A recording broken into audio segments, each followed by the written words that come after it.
مولاي صل وسلم دائما أبدا على حبيبك خير الخلق كلهم نبوي سيرة سيد الكونين والثقلين محمد په دې خبرونه کې به تاسو ته د رسول الله صلی الله علیه وسلم د ژوند حالات په تفصیل سره وړاندې شي.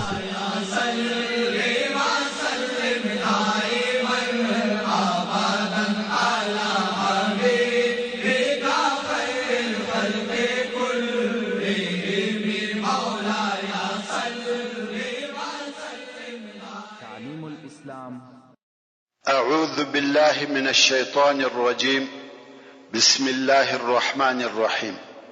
إن الحمد لله نحمده ونستعينه ونستغفره ونعوذ بالله من شرور أنفسنا وسيئات أعمالنا. من يهده الله فلا مضل له ومن يضلل فلا هادي له.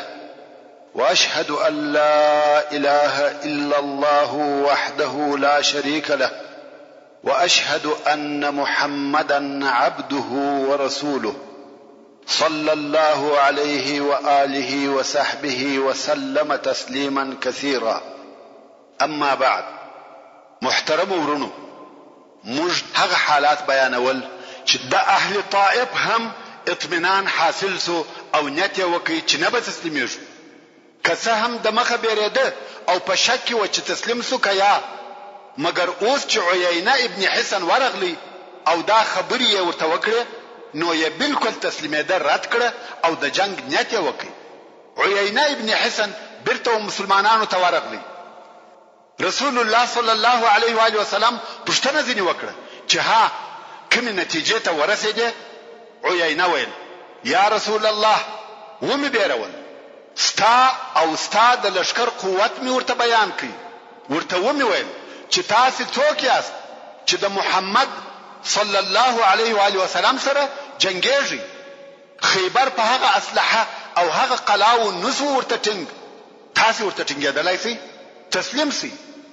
رسول الله صلی الله علیه و آله وسلم و فرمایل دغه سې دی ورته وویل؟ د ویل هو. رسول الله صلی الله علیه و آله وسلم و فرمایل یا بلکې تا داسې او داسې ورته وویل. عمر فاروق رضی الله تعالی عنہ ولاړ سو او تورې پورته کړه، ویل یا رسول الله اجازه راکړه چې غاړه ور پرېکم، دا منافق دی. رسول الله صلی الله علیه و آله وسلم و فرمایل پرېږده یا عمر، بیا به خلق وایي چې محمد خپل ملګری وژني.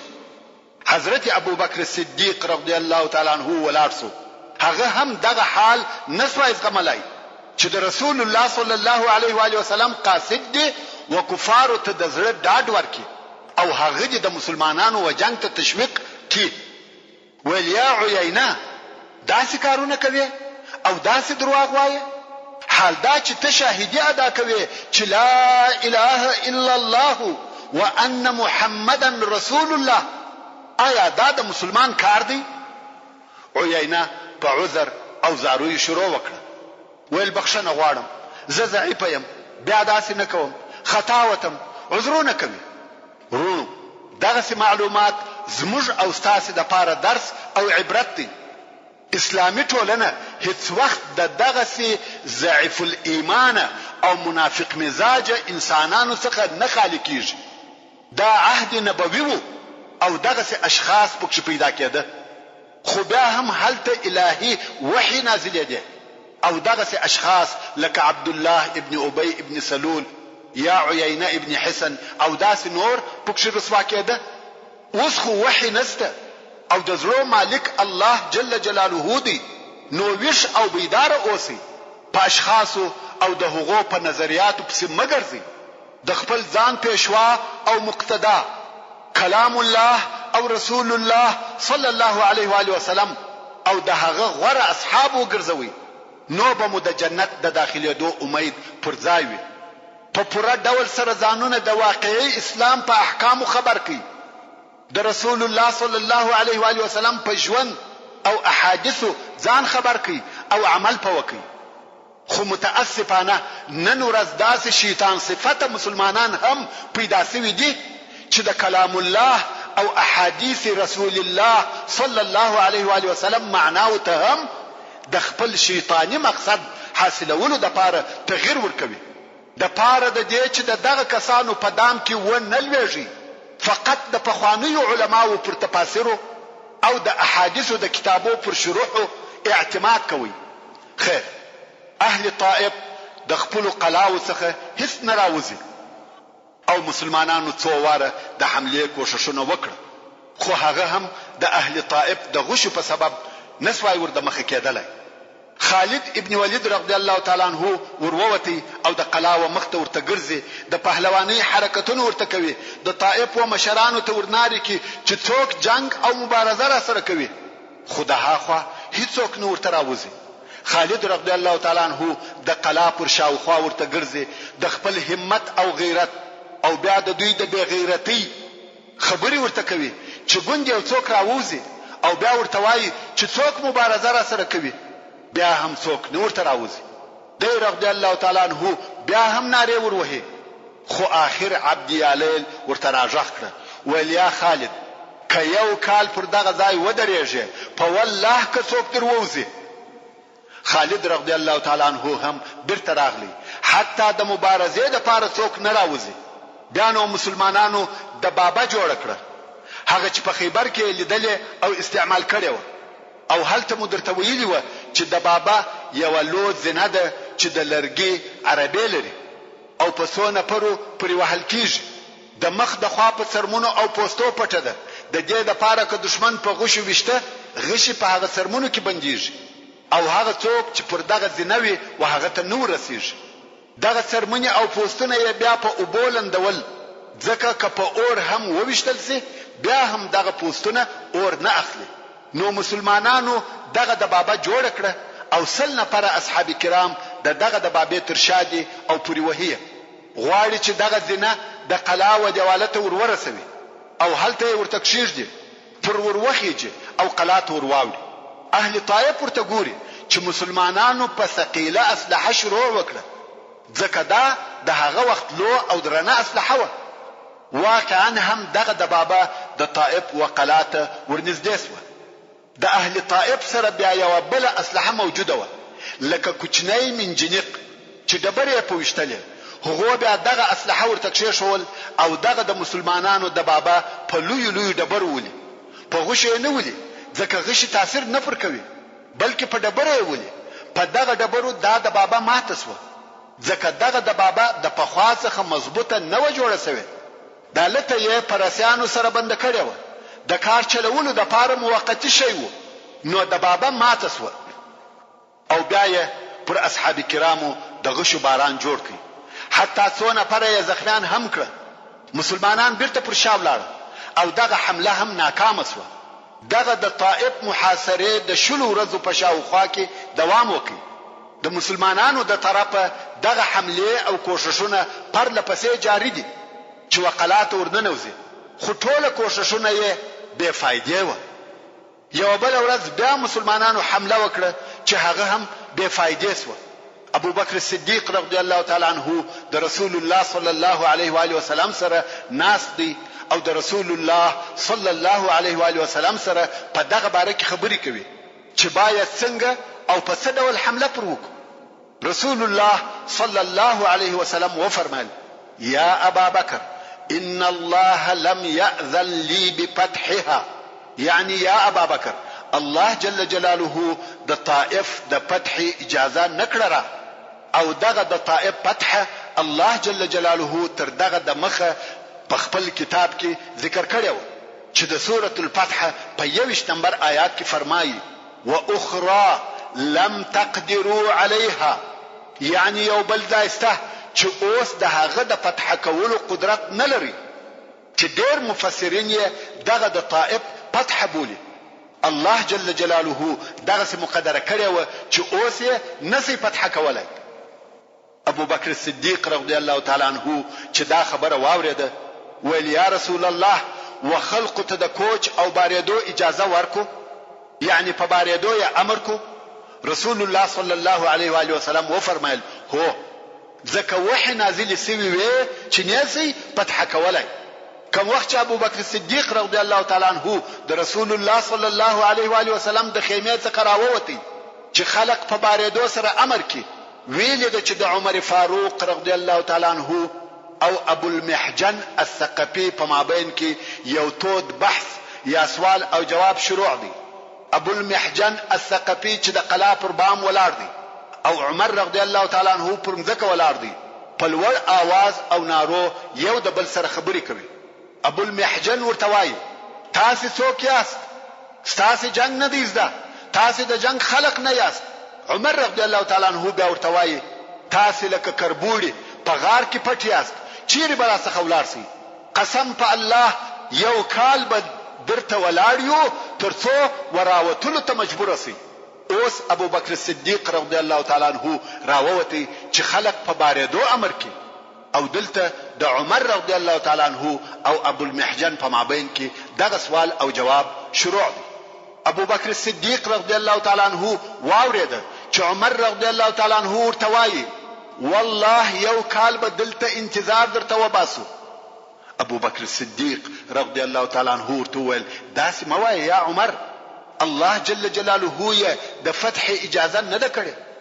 عمر رضی الله تعالی عنہ ورته وایي تا دغه خبره د رسول الله صلی الله علیه و آله وسلم څخه واورېده؟ ویل هو. ویل نو باریږو؟ ویل هو. نو داسې امر وسو چې ویل سبا باریږو. د بارېدو امر چې نشر سو، ځینې ځوانان د جهاد شوقان، هغه کسان چې د حنین په ورځ تښتېدلي و او پر هغه خپله تېښته غمجن و خپلو ځانو ته یې قهر راغلی و، اوس غواړي چې د ثقیف او حوازن څخه خپله بدله او انتقام واخلي. نو ویل موږ نه باریږو څو طائف فتح نکو. ورسول الله صلی الله علیه و آله وسلم ته ورغله ویل یا رسول الله طائف مو نه دی فتح کړي او زه موږ جنگ ورسره کوو. رسول الله صلی الله علیه و آله وسلم و فرمایل الله جل جلاله یې د فتح اجازه نه ده کړې. دوی ټینګ ویل ته مو تجربه که یا رسول الله. رسول الله صلی الله علیه و آله وسلم و فرمایل شدی ورسې حمله پر وکړه. هغه پر جوش راغلي ځوانان سره یو ځای سو او د طائف پر قلا یې ډېره شدیده حمله وکړه. د هغه طرفه څخه په غشو ویشتل کېده، دونه غشې پر واورول چې ټوله یې زخمیان کړه، یو هم بیا زخمه نسو پاته، بیرته ټوله زخمیان راغله. رسول الله صلی الله علیه و آله وسلم و فرمایل ان شاء الله سبا باریږو. خلق هم په دغه فیصله خوشاله و او هیڅ ونه ویل. خلق د بارېدو د پاره د سامان په تړلو مشغول سو او رسول الله صلی الله علیه و آله وسلم د ځان سره په تبسم خندل. په سهار کې مسلمانان رابار سو او طائف نسو فتح. اوس چې د مسلمانانو لشکر د طائف څخه کوچ وکي او رهیسو، رسول الله صلی الله علیه و آله وسلم و فرمایل دغه الفاظ وایاست آیبون تائبون عابدون لربنا حامدون. پلار کې بیا ځینې هغه اصحاب کرام چې زړه درد کړی وو چې طائف ولې نسو فتح، ورسول الله صلی الله علیه و آله وسلم ته ورغله او ویل یا رسول الله وثقفت شراوک. رسول الله صلی الله علیه و آله وسلم نبی الرحمه و فرمایل اللهم اهدي ثقيفا واتي بهم، یعنی الهی وثقفت هدایت وکي او مسلمانان یې راولي. د شراب په عوض کې دعا ورته وکړه او واقعا هم لږ موده وروسته الله جل جلاله وثقفت هدایت وکي او د دوی ډله په مدینه منوره کې ورسول الله صلی الله علیه و آله وسلم ته د اسلام د اعلانولو د پاره ورغله او اسلام ته داخل شو. کوم وخت چې رسول الله صلی الله علیه و آله وسلم د طائف د محاصره پریښول نو جعرانه ته ولاړ. جعرانه هغه ځای دی چې د حنین غنیمتونه پکښ یو ځای شوي وو. رسول الله صلی الله علیه و آله وسلم دلته په جعرانه کې اوسېږي او غنیمتونه نه تقسیموي. انتظار کوي چې شاید د ثقيف او حوازن خلق راسي او مسلمانان سي چې رسول الله صلی الله علیه و آله وسلم دغه د دوی بندیان او مالونه بیرته ورکړي او یا لږ تر لږه دغه خپل شذو او کوچنیانو طلب وکړي. رسول الله صلی الله علیه و آله وسلم د 15 ورځو په شاوخوا کې دلته د دوی د راتګ انتظار وکړي چې ګوندې یو څوک راسي، خو بیا هم د ثقيف او حوازن د طرفه څخه هیڅوک نه راغله.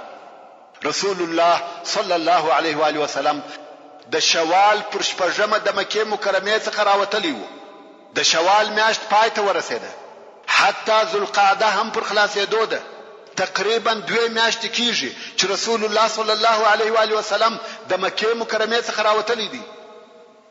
رسول الله صلی الله علیه و آله وسلم ولید چې کفار د خپل شذو او اولادو د پاره هم ناراضي.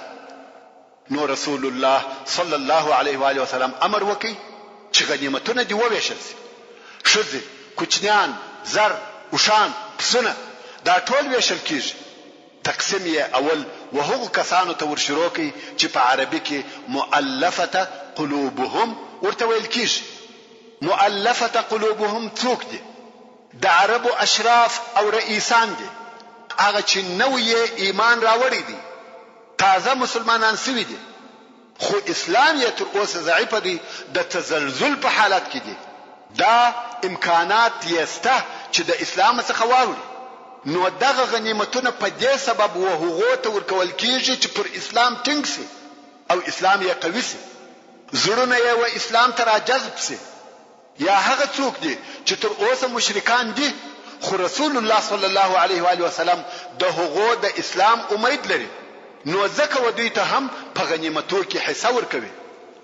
د مؤلفه قلوبهم په جمله کې اول هغه څوک چې ډېر لوی حصہ ورکول سو ابو سفیان.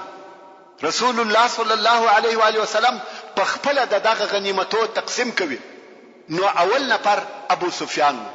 رسول الله صلی الله علیه و آله وسلم و فرمایل سل او شورکی د سرو او سپینو زرو سل اوقیه ورکی. دا ډیر زیات مالو، سل او ش پورا سرمایه و. حتی نن ورځ هم سل او ش ډیر مال بلل کیږي. یو اوش په څو دی؟ په سل کې ضرب ک. نو په هغه وختو کې به څونه زیات مال و.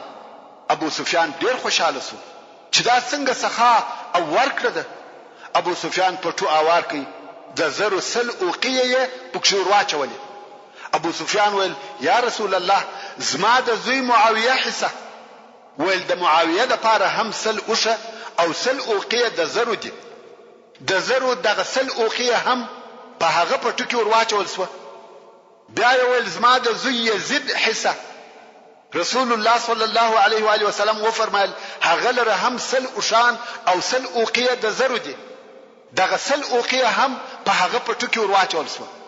ابو سفیان چې اوس خپل پټو سره راټول کړي او غواړي چې په شایې کې نیسی پورته کولای، ډېر درانه و.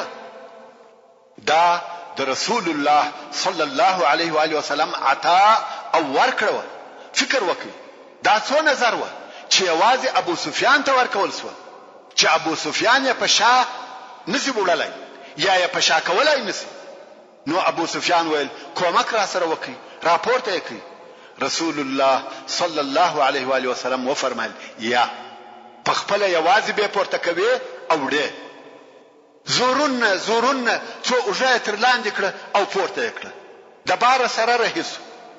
رسول الله صلی الله علیه و آله وسلم په تعجب سره سر وشوراوه چې څنګه دغه مال او پیسې د انسان وزرته نه وځي.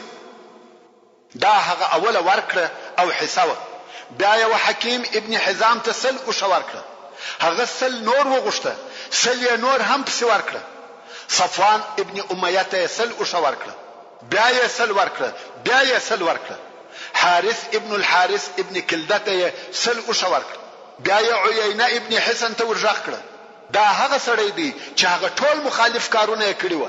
بیا هم رسول الله صلی الله علیه و آله وسلم و فرمایل ودته سل اوشه او سل اوقیه د زر ورکی. دته هم ورکول سو. همدارنګ اقرا ابن حابس ته سل اوشه او سل اوقیه د زر ورکول سو. د غرنګ و نورو مشرانو ته سل اوشه او سل اوقیه د زر ورکول سو. چې دغه خلق په کتابو کې د اهل المئین په نامه سره یادیږي. یعنی په دغه غنیمت کې په 100 حصہ اخیسته ده. دغه رنګ و نور مشرانو ته 50 40 وشان ورکول سو. حتی په خلقو کې دا خبره نشر سو چې محمد صلی الله علیه و آله وسلم داسې ورکړه کوي چې د فقر څخه نه بیریږي. کوم وخت چې مشران خلاص و په نور عام خلقو یې شروع وکړه و هغه ته حصے او مالونه ورکول کیږي. په دغه وخت کې د عربو د نورو قبیلو څخه خلق را شروع سو چې په دغه غزا کې اشتراک هم نه وکړي او مالونه غواړي. یو اعرابي راغلی د رسول الله صلی الله علیه و آله وسلم څخه یو څه مال وغوښتي. رسول الله صلی الله علیه و آله وسلم و فرمایل دغه شیله چې په پسو ډکه ده دا وده ته ورکي.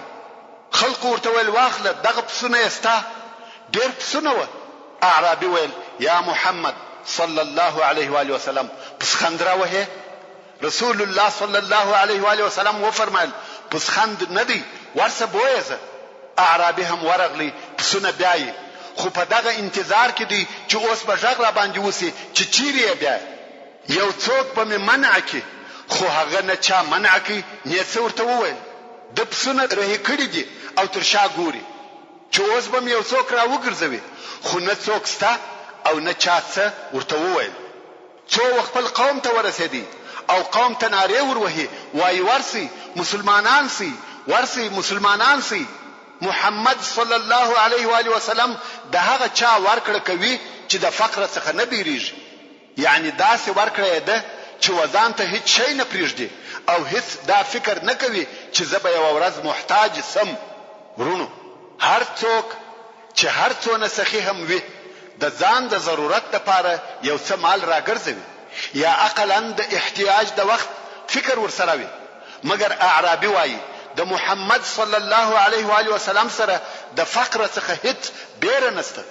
قوم چې دا د درمه او پسونه ولیده هغه هم مسلمانان سو. هغه د زړه را جذبول دي مؤلفه القلوب چې په دغه مالو یو اسلام ته را جذب کړه. اوس نو رسول الله صلی الله علیه و آله وسلم دغه د غنیمت مالونه ویشي او ویشي. اعراب پر راټولیږي څوچور او ازدحام جوړ سو. هر یو څه غواړي. حتی رسول الله صلی الله علیه و آله وسلم د ډیر ازدحام په سبب د خپل ځای څخه نس شوړېدلای. رسول الله صلی الله علیه و آله وسلم د خپل ځای څخه یو څه پر شاو لاړی. هلته بیا خلق پر راټول سو او هر یو زور وهي ناره وهي یا رسول الله ماته راکه. تو رسول الله صلی الله علیه و آله وسلم یې په دغه پوری وهلو کې وې درخت ته ورساوه. د ډیر چور او پوری وهلو په سبب د رسول الله صلی الله علیه و آله وسلم لوړ د اوجو پټو یا په درخت پوری بنسو یا د خلقو د چور په سبب کشف سو او د رسول الله صلی الله علیه و آله وسلم مبارک بدن ښکارا سو. رسول الله صلی الله علیه و آله وسلم نار کړ ایها الناس ردوا علی ردائی. اے خلقو زما پټو راکي په والله که زما سره د تهامې د درختو پشمیر حیوانات وي ټوله به در باندې تقسیم کم. تاسو به ما نه بخیل نه بېزړه او نه درواغجن ووینئ. یعنی زه نه بخیل یم او نه د فقر څخه بیریږم او نه درواغ وایم. په والله هیڅ شی نه در څخه ګرځوم. هلته ورسول الله صلی الله علیه و آله وسلم ته نږدې یو اوښ ولاړ و. د هغه پر بوکې لاس تیر کړي. د اوښ یو څه وړي په لاس ورغلې. هغه وړي یې په لاس کې پورته کړې او وی فرمایل اے خلقو په والله په دغه غنیمتو کې د دغه وړیو پر اندازه شی زما نه دی بېله خمسه څخه یعنی 5 حصہ او هغه خمس ټوله پر تاسو ویشم ځان ته هیڅ شی نه پرېږدم. په دغه وخت کې یو اعرابي راغلی. اعرابي خو پیژني هغه صحرایي عرب ته ویل کیږي کوم چې په خیمو او قبیلو کې اوسېږي. اعرابي راغلی او رسول الله صلی الله علیه و آله وسلم یې تر کالی ونیوي او کالی یې په زوره کش کړي چې دغه کشیدو په سبب د رسول الله صلی الله علیه و آله وسلم پر مبارکه غاړه سور داغ پاتې سو. ویل یا محمد صلی الله علیه و آله وسلم ماته هم راکه او عدل وکه. قریش ظالم قوم دی حضرت عمر رضی الله تعالی عنہ د دې خبرې تحمل نسوای کولای، اجازه یې وغوښته چې دغه سړی ووژني، ځکه دغه خطاب یې ورسول الله صلی الله علیه و آله وسلم ته وو، او رسول الله صلی الله علیه و آله وسلم قریش دی. خو رسول الله صلی الله علیه و آله وسلم وفرمایل پرېږده یا عمر، او دغه اعرابي ته مالونه ورکړه او اخر یې ورته وویل راضي سوې؟ اعرابي ویل هو راضي یم. دا د خلقو سره د رسول الله صلی الله علیه و آله وسلم ژوند معامله او ورکړه. دغه ویش تر اوسه په خمس یا د غنیمتو په 5مه حصه کې وو چې د هغه د مصرفولو اختیار د رسول الله صلی الله علیه و آله وسلم په لاس کې وو، او د غنیمتو هغه پاتې 4 حصے پر لشکر تقسیمیږي.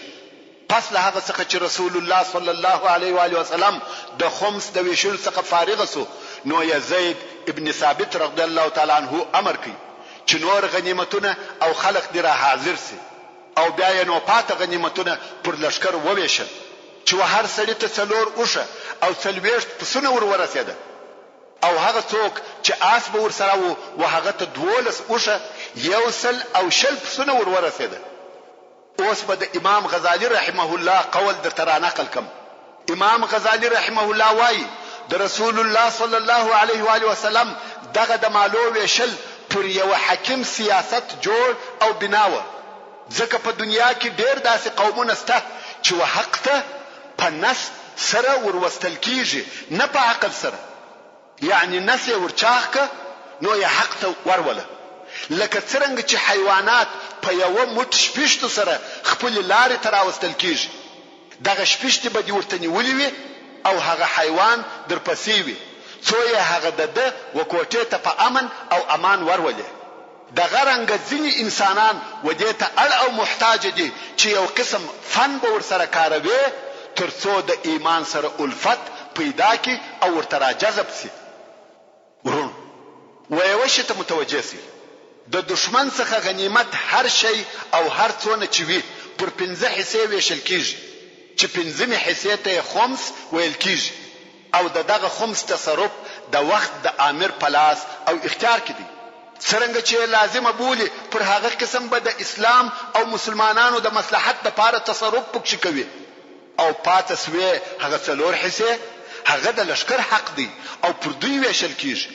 نو اوس چې رسول الله صلی الله علیه و آله وسلم وخلقه ته دغه ډېر مالونه ورکول، هغه ټوله د خمس څخه و، او د مصرفولو اختیار یې د رسول الله صلی الله علیه و آله وسلم په لاس کې وو، چې دغه ورکړو ته عتیه یا عتیات ویل کیږي، او دغه عتیات چې تر خپل حصے زیات یو امتیاز وو ټول و قریشو یا د نورو عربي قبیلو و مشرانو یا اعرابو ته ورکول سو. په دغه امتیازاتو کې په انصارو کې و هیڅ چاته هیڅ شی نه ورکول سو، او پاته د غنیمت نور 4 حصے و خپل حقدارانو ته که مهاجرین و که انصار او که د نورو قبیلو خلق و پر ټول لشکر په صحیح تقسیم سره وویشل سو، او هر چاته خپل حصہ پورا ورکول سو. مگر څرنګه چې په عتیاتو کې و انصارو ته هیڅ شی نه ورکول سو، نو د دوی په زړه کې یو څه خپګان پیدا سو، او په دغه باره کې خبرې کېده. یو د انصارو څخه وویل رسول الله صلی الله علیه و آله وسلم د خپل قوم سره یو ځای سو او د هغو په مابین کې سو موږ یې هیر کړو. بل بیا وویل الله دی رسول الله صلی الله علیه و آله وسلم ته مغفرت وکي، قریش ته ورکوي او موږ پرېږدي، حال دا چې زموږ د ټول څخه تر اوسه د دوی وینې څڅېږي. یعنی تر نن موږ د دوی سره په جنگو کې ولاړ وو، او نن دوی تر موږ زیات غنیمتونه وړي. انصار په دغه شکایتو کې و او د نن په زړه کې خپه و. سعد ابن عباده رضی الله تعالی عنه چې د انصارو د مشرانو څخه وو و رسول الله صلی الله علیه و آله وسلم ته ورغلی او ویل یا رسول الله دغه د انصارو ډله په خپل زړه کې په دغه کار خپه دي، ځکه خپل قوم او د عربو و ټولو قبیلو ته د لوی عتیات ورکړه بیل انصارو. رسول الله صلی الله علیه و آله وسلم وفرمایل یا سعد ته په خپل په دغه باره کې څه وایې؟ سعد رضی الله تعالی عنہ ویل یا رسول الله زه هم زما د قوم څخه یو سړی یم، رسول الله صلی الله علیه وسلم ولید چې د سعد ابن عباده رضی الله تعالی عنه په زړه کې هم یو څه شته. رسول الله صلی الله علیه و آله وسلم وفرمایل ټول انصار په یو ځای کې سره یو ځای ک چې ټول یو ځای او پرسوه بیا ماته خبر راک. سعد رضی الله تعالی عنه هم د رسول الله صلی الله علیه و آله وسلم څخه راووتی او ټول انصار یې په یو ځای کې سره یو ځای کړ. په دغه جمله کې یو څو نفر د مهاجرینو هم راغله، هغه ته اجازه ورکړه او بیا نور مهاجرین راغله، هغه یې منع کړه.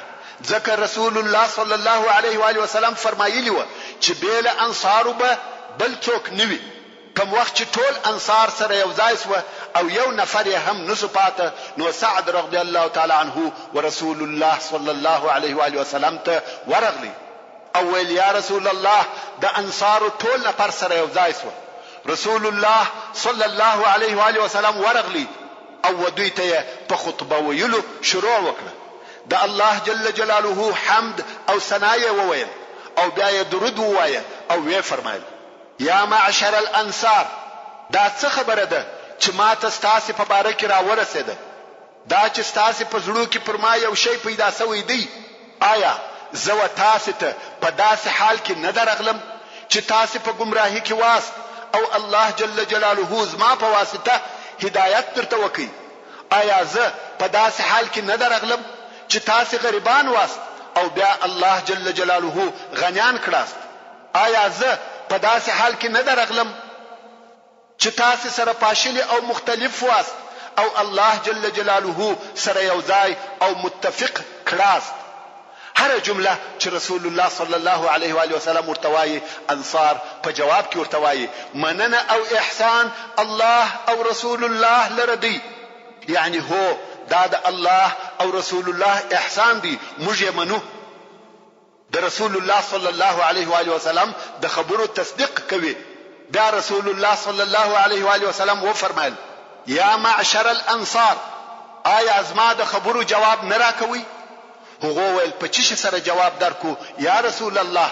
مننه او احسان الله او رسول الله لردی. څه وایو؟ رسول الله صلی الله علیه و آله وسلم و فرمایل کوم خوښه وای ویلی به مو وای او دغه ستاسو خبره به هم حق او پر ځای وای. ویلی به مو وای ته موږ ته په داسې حال کې راغلی چې خلقو دې تکذیب کاوه او موږ دې تصدیق وکړي. مغلوب راغلی موږ دې کومک وکړي. شلل سوی راغلی موږ ځای درکړي.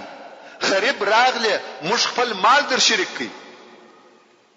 انصارو بیا هم د هرې جملې په جواب کې ویل بلکې الله او رسول الله لره مننه او احسان دی. رسول الله صلی الله علیه و آله وسلم هغه د خپل ورتګ فائدې او نتیجې ورته بیان کړې او هم یې هغه د دوی احسان ورته بیان کړ. رسول الله صلی الله علیه و آله وسلم نور هم و فرمایل یا معشر الانصار، تاسو د فانی او بے ارزش دنیا په سبب خپس واست. هغه چې زه په هغه سره د خلق زړونه و اسلام ته راجلبوم او ما ستاسو وقوي اسلام او مضبوطه ایمان ته پریښو ولاست. یعنی دا چې ما و تاسو ته شی در نکي، زه ستاسو پر ایمان باور لرم. او بیا رسول الله صلی الله علیه و آله وسلم و فرمایل یا معشر الانصار، آیا تاسو نه یاست راضی چې خلق د پسو او اوشانو سره خپل کورو ته ځي او تاسو د رسول الله صلی الله علیه و آله وسلم سره خپل کورو ته ځي؟ په والله هغه چې تاسو یې در سره بیا یاست هغه تر هغه خیر دی چې خلک یې ور سره بیا یې. ورونو رښتیا هم دا ډېر لوی فرق دی. یو واری انصارو ناره کړې رضینا رضینا، راضیو. انصار ډېر شدید او په لوړ आवाज ژاړي. دا هیڅ نه سره قیاسیږي، نه سره نږدې کیږي چې خلق پسونه او اوشان بیایي. او انصار د رسول الله صلوات الله علیه والسلام سره ملګری وي. دا رسول الله صلی الله علیه و آله وسلم و فرمایل په والله که هجرت نه وای زبه د انصارو څخه یو سړی وای. یعنی که د هجرت فضیلت نه وای ما بخپل ځان د انصارو څخه بللای. او که خلق پر یو لار ولاړ سي او انصار پر بل لار، زبه د انصارو پر لار ورسره ولاړ سم.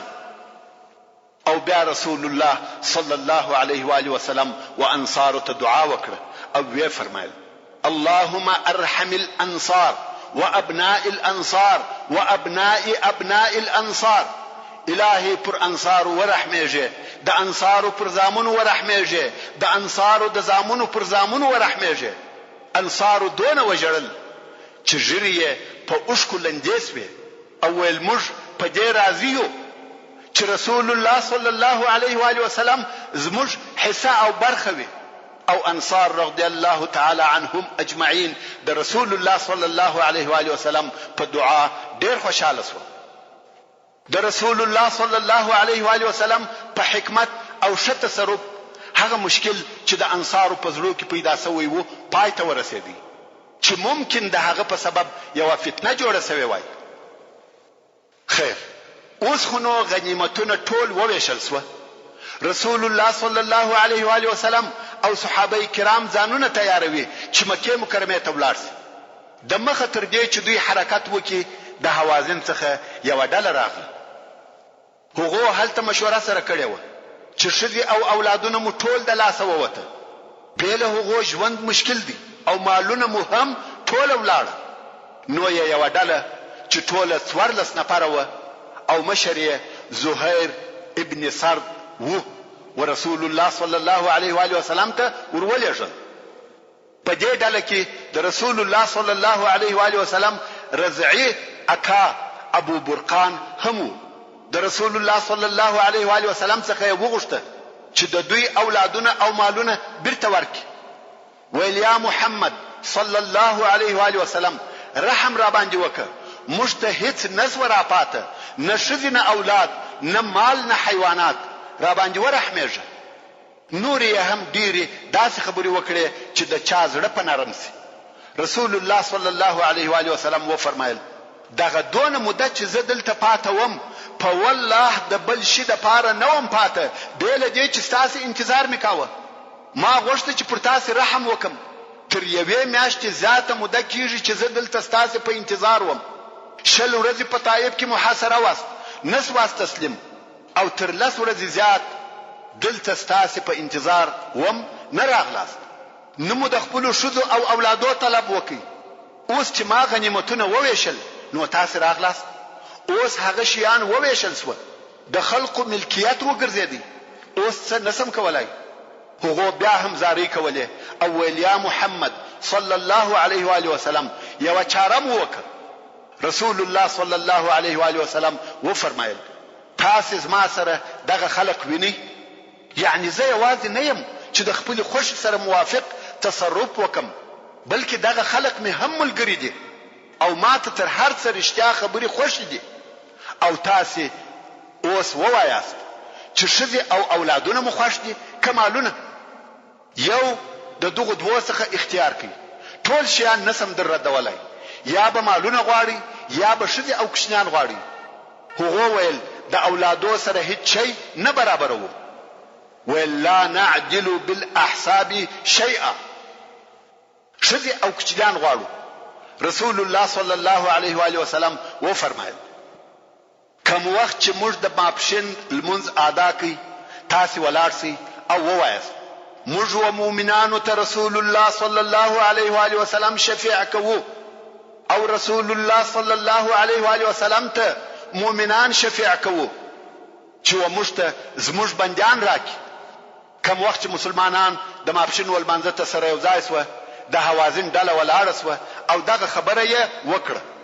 رسول الله صلی الله علیه و آله وسلم و فرمایل ستاسې د بندیانو څخه چې هر څوک زما او د بني عبدالمطلب سره دي هغه یې ستاسې او ستاسې دپاره به د خلقو څخه هم دغه غوښتنه وکم.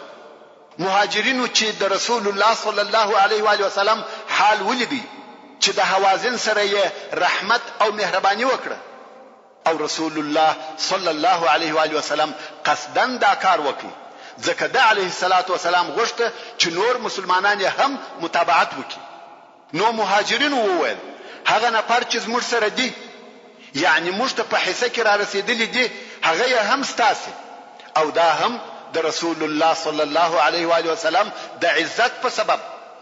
انصارو هم دغه خبره وکړه. ویل چې زموږ سره دي هغه یې ستاسې.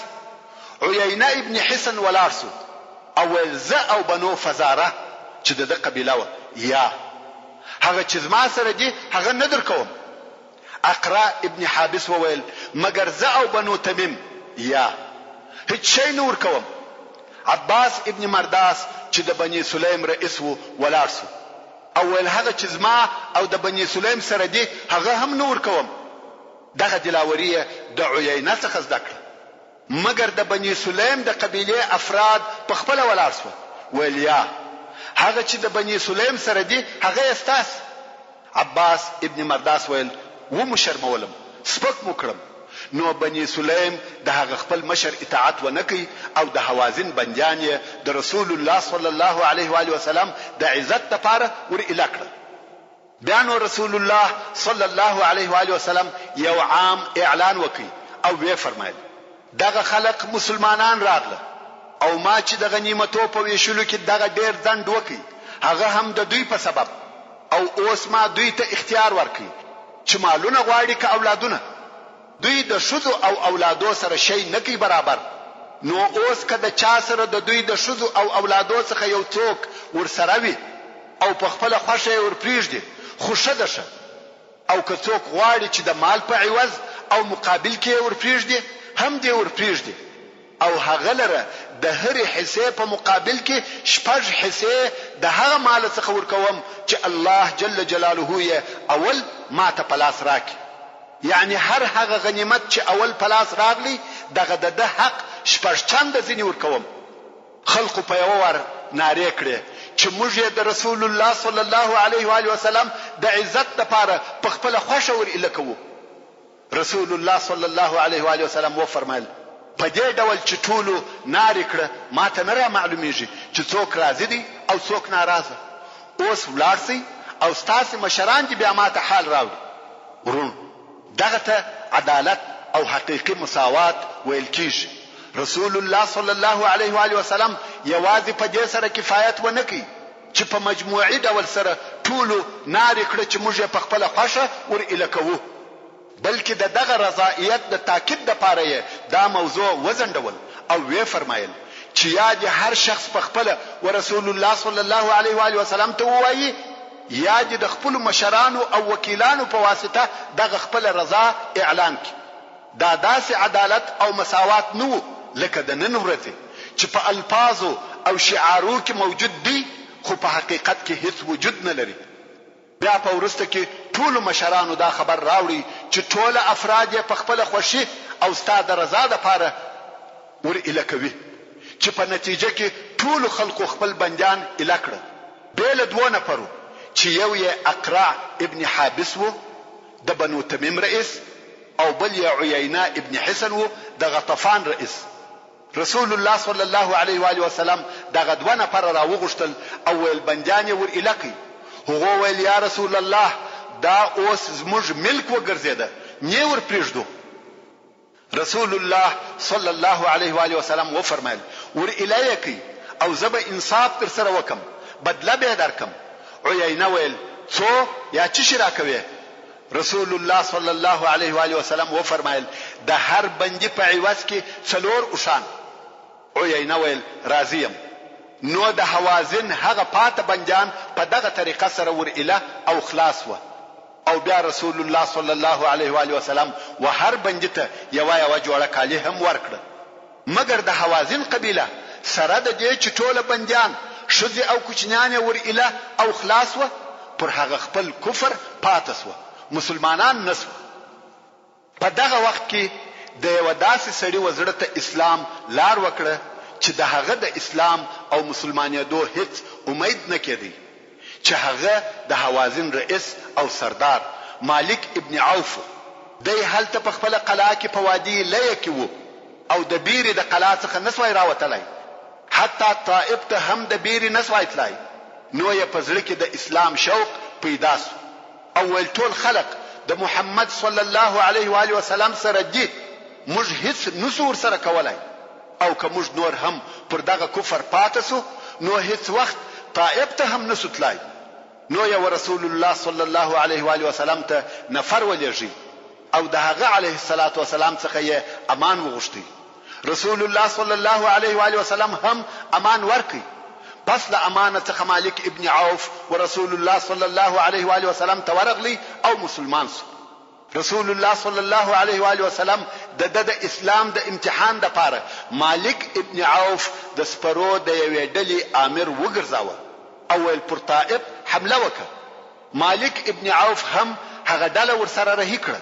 پر طائف او خپل قوم یې حمله کولې ترڅو چې رسول الله صلی الله علیه و آله وسلم ورته وویل پرېږده. نو اهل طائف ولیده چې هغه د دوی سردار مالک ابن عوف رضی الله تعالی عنہ هم مسلمان شو، مګر بیا هم دوی پر شرک او کفر باقی پاتې و او د طائف خلقو د لات عبادت کاوه چې ربه یې ورته ویل. خو د ابن اسحاق په روایت کې د مالک ابن عوف د مسلمانېدو کیفیت داسې بیانوي. کم وخت چې د حوازن ډله د خپلو بندیانو د خلاصولو د پاره رسول الله صلی الله علیه و آله وسلم ته ورغله او هغه علیه الصلاة والسلام یې بندیان ور اله کړه، نو یې د حوازن دغه ډلې څخه پوښتنه وکړه چې مالک ابن عوف څه وکړه. هغه ورته وویل چې په طائف کې د ثقيف سره دی. رسول الله صلی الله علیه و آله وسلم ورته وویل چې ورته ووایاست کدی ماته مسلمان راغلی زه به اهل او مال ټوله ورکم او سل اوشه به هم ورکم. نو دغه ډلې و مالک ابن عوف ته دغه خبر ورساوه. مالک ابن عوف هم ورسول الله صلی الله علیه و آله وسلم ته ورهیسو. د جعرانه او مکه مکرمه په مابین کې پسې ورسېدی. رسول الله صلی الله علیه و آله وسلم د اهل او مال ورکړه او پر هغه سربېره سل اوشه هم ورکړه. مالک ابن عوف مسلمان سو او پر خپل اسلام ثابت او قائم پاتې سو. محترم ورونو، اوس خو د حوازن جنگ خلاص سو، غنیمتونه وویشل سو، په ټوله منطقه کې امن او امان قائم سو. فقط طائف پاتې دی چې نسو فتح او د فتح کېدو امید هم نو. نو رسول الله صلی الله علیه و آله وسلم د جعرانه څخه احرام وتړي او مکه مکرمه ته د عمره د ادا کولو د پاره ولاړی. محترم ورونو، زموږ د بحث پاتې حسابه ان شاء الله تعالی پراتونکو کې واوري. سبحان ربك رب العزة عما يصفون وسلام على المرسلين والحمد لله رب العالمين.